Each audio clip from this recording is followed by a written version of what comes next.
Tabe ando keton semandiai in kuehwe berarti anda tuh itah maumang magun bab ije rumawi 2 b beyang likut suat pangrait latar belakang masalah penyerta. Nah tu ati telok poin pangrait bara luar. Pangrait bara luar tuh akuri ke pangrait bara kutak Indonesia. B kuri ke pangrait bara agama. C kuri ke pangrait bara round one wanja nagari dari wisatawan mancanegara. Nah, ita palus tamei akan ano to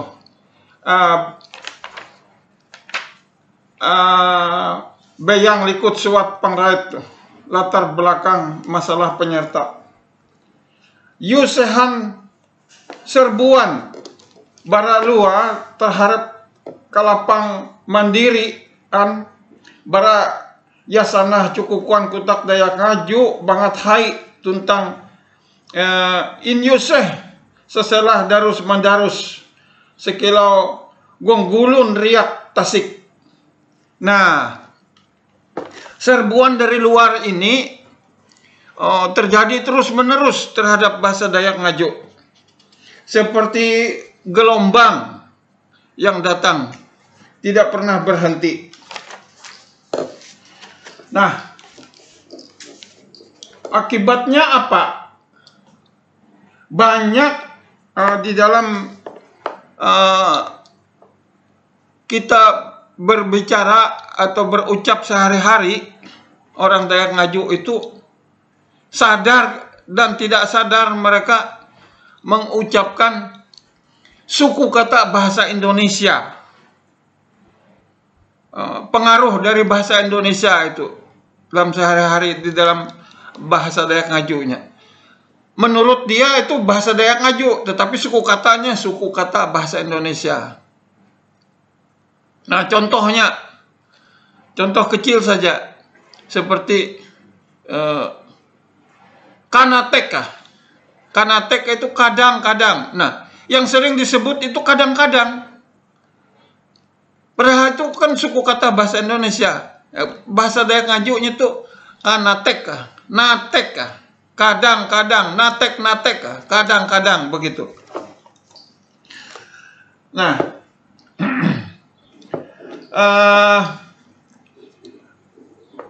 bagaimana caranya untuk mendapatkan suku kata yang baru ini? Ini ada ilmunya di sini. Tagal amun itah maku tulus kaya bara sare jebeke yete bara ajas manfaat ati sejeleh kesempatan atau kapalaan keuntungan tersebut ujun peristiwa ujun calatiwa kajuhoran pangrait bara cukukuan kutak Indonesia sakilen kasak johor saeleh titik 2 yesa umurka estetika atau 6 NWJAT insorap diserap awi froko inkra panca indra kalunen dukus keungasan khusus keindahan yang tardino huang uhi seni mempelajari bibit mutu keungasan objek cukukuan keindahan suku kata geteyan sinemat kutak Dayak Ngaju tuntang pangkahuman bara panjapa panyurat kutak Dayak Ngaju. Nah, di dalam menciptakan suku kata ini kita menggunakan ilmu yang lain lagi, ilmu yang baru yaitu ilmu estetika. Yesa umurka. Jadi apa yang oleh panca indera, khususnya panca indera mata. Itu kan tulisan. Tulisan itu bagus enggak hurufnya? Sama enggak dengan suku kata yang lain begitu? Nah, Kemudian dari mata itu ada mulut. Mulut ini kan mengucap suku kata. Kita mengucap suku kata itu baguskah kedengarannya? Tidakkah? Nah, dan jangan terlalu sulit kita mengucapkannya itu. Dan yang ketiga itu telinga. Telinga itu kan mendengar, untuk mendengar. Mendengar apa yang diucapkan oleh mulut itu. Indahkah? Adakah keindahannya? Begitu. Pantaskah? Indahkah? Nah, tidak terasa sudah 5 menit. Aku berlaku subscribe baraketun. Arek nerima asik. Tuntang ando ketun jadi manenga pamantar. Nenga aku pamantar itu huang barahapi ternyurat itu hapi kalau teh. Yo, nerima asik. Nah, itu dari A, pengaruh bahasa Indonesia. Kemudian B-nya pengaruh dari agama. Nah, pengaruh dari agama. Pengaruh dari agama ini banyak sehari-hari muncul. Contohnya ini contohnya pengaruh dari agama. Cuha Tuhan, hari mansi te atau nam seeleh nifan fitnah. Demi Tuhan, informasi itu adalah suatu fitnah. Dibawa nama Tuhan. Ini kan pengaruh dari agama. Ini sering di kalangan orang-orang muda. Bahkan orang tua pun sering juga mengucapkan demi Tuhan. Itu adalah suatu fitnah, tidak benar. Nah, begitu. Nah, kemudian ada lagi dari agama itu salam. Salam itu kan bahasa agama, bukan bahasa Dayak Ngaju. Nah, itu pengaruh-pengaruh begitu. Nah, kemudian yang C ini pengaruh dari mancanegara. Mancanegara ini maksudnya dari wisatawan. Nah, kan kita tahu sendiri wisatawan itu kan sering menyewa, disebut orang bahasa Inggrisnya homestay gitu. Nah, menyewa rumah untuk dia selama dia mengunjungi satu tempat. Menyewa mobil misalnya, menyewa juru bicara. Nah, itu kan berpengaruh semua terhadap serbuan-serbuan kepada bahasa Dayak Ngaju. Nah, begitu. Itulah pengaruh dari luar. Nah, kemudian pengaruh dari dalam. Dari dalam itu sendiri. Pengaruh legot. Pengaruh logat. Bahasa Indonesia itu kan dipengaruhi banyak. Misalnya contoh dari bahasa Indonesia. Suku bahasa Indonesia itu dipakai seolah-olah itu suku bahasa Dayak Ngaju. Lalu disembunyikan. Lalu seolah-olah dihapuskan supaya tidak tahu sumbernya dari mana. Ya, dipergunakanlah legot itu tadi. Logat. Logatnya beda-beda. Misalnya di sepanjang aliran Sungai Barito beda logatnya. Di sepanjang Sungai Kahayan Katingan beda logatnya. Di sepanjang Sungai Kapuas beda logatnya. Tetapi suku kata bahasa Indonesianya itu tidak akan hilang gitu loh. Tidak akan hilang itu. Tetap ada, tetap tidak bisa disembunyikan. Nah, itu disembunyikan dengan logat. Nah, kemudian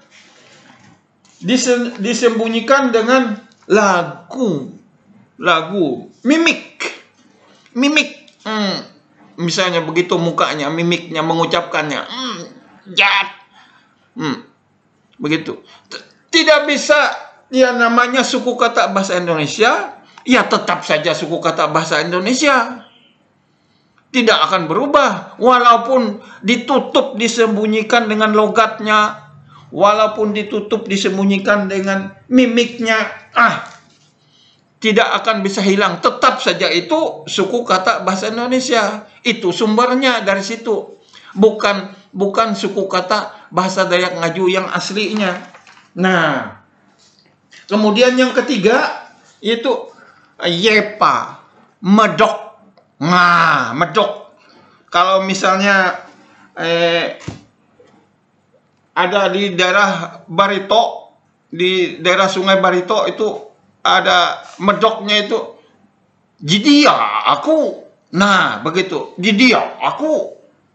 Nah, ya tidak, saya begitu.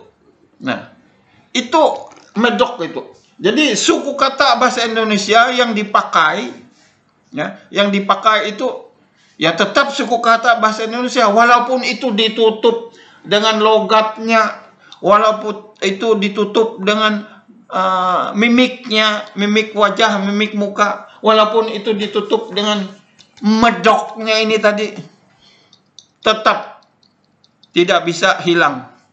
Tetap itu suku kata bahasa Indonesia, begitu.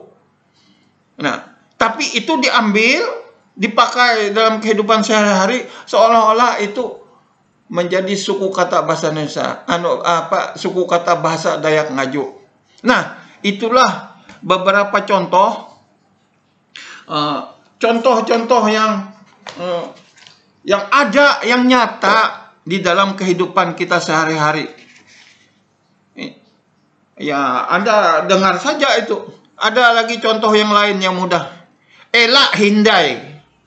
Elak itu jangan, hindai itu belum. Coba, elak hindai. Elak jangan belum. Kan rancu itu. Siwah wanita. Nah, rancu itu seharusnya bukan hindai, tinai. Tinai itu sama dengan lagi. Nah, elak tinai, jangan lagi, begitu loh. Nah, kalau misalnya orang tua, ayah atau ibu melarang anaknya, elak hindai. Nah, jangan belum. Kan rancu itu. Yang betul itu elak tinai. Nah, jangan lagi. Nah, begitu. Itu contoh-contoh yang kecil dalam kehidupan sehari-hari. Tapi nyata, itu fakta itu. Nah, itulah. Jangan dianggap remeh. Suku kata bahasa Indonesia itu hanya beberapa suku kata aja. Apa yang dipikirkan di otak ini keluar di mulutnya itu lain maksudnya, begitu. Apa yang dipikir di otak keluar di mulut itu lain maksudnya.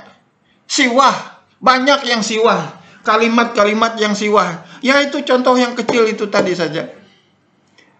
Uron, elak tinai ika manggawi te. Nah, anak, jangan lagi kamu mengerjakan itu. Begitu. Uron, elak tinai, ikau manggawi gawi te. Nah, anak, jangan lagi kamu mengerjakan pekerjaan itu. Itu yang betul, yang jempol tuh begitu mengucapkannya. Jangan elak hindai. Sudah jangan belum lagi. Nah, kan sudah salah itu. Tetapi dianggapnya itu betul, begitu loh. Itu nyata, itu sehari-hari. Seringkali ayah kita, ibu kita, ya kakek kita, nenek kita, saudara kita, tetangga kita sering mengucapkan begitu. Di dalam berkomunikasi sehari-hari menggunakan bahasa Dayak Ngaju. Barkejelengi kosi, nah, berkomunikasi. Itulah yang saya bilang.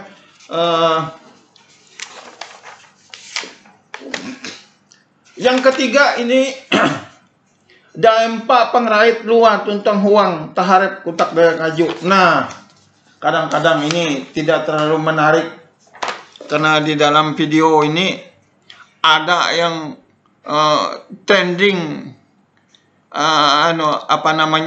episode-episode bahasa Dayak Ngaju ini. Di sini dikatakan ini ada bahasa Dayak Ngaju yang tegas dan kasar, begitu. Nah, ada bahasa Dayak Ngaju yang tegas dan kasar. Ada juga bahasa Dayak Ngaju yang halus. Nah, yang kasar itu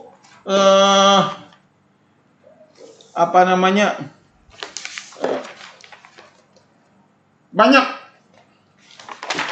Kemudian yang halus itu ini contohnya yang halus ini. Ini sudah 14 menit, hampir 15 menit. cukukuan andu inparabuskan huang sinemat genius. Yang halus adalah ati ada untuk tiring sinemat. Nah, atikah uron manduan duit bara huang epuk kuan aba maisek uron. Nah, itu yang halus. Saya kira cukup sekian dulu. Sampai berjumpa lagi di episode kelima.